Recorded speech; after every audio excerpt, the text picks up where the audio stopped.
Marso na at sa dami nga ng mga gagraduate, madadagdagan na naman ang mga maghahanap ng trabaho.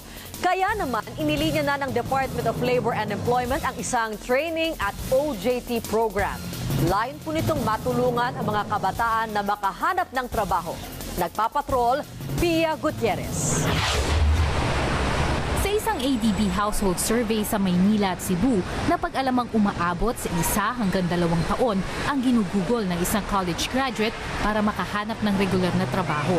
Humahaba naman ito sa 3 hanggang 4 na taon kapag high school graduate.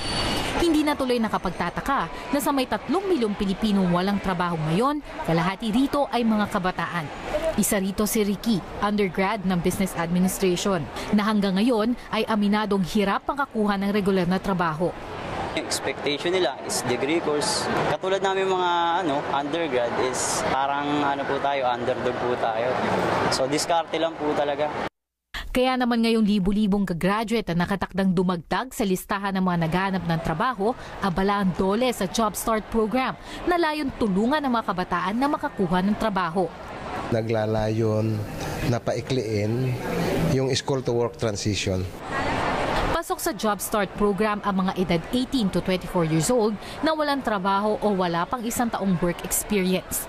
Ang mga matatanggap na aplikante dadaan sa libreng technical at life skills training bago sumailalim sa internship program sa mga partner company ng DOLE.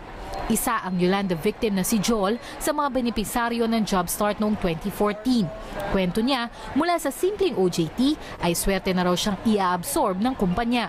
Sa Job Start, malaki talagang pasalamat ko kasi ginagayad talaga ako eh. Sa ngayon, 4 pa lang ang pilot areas ng Job Start Program.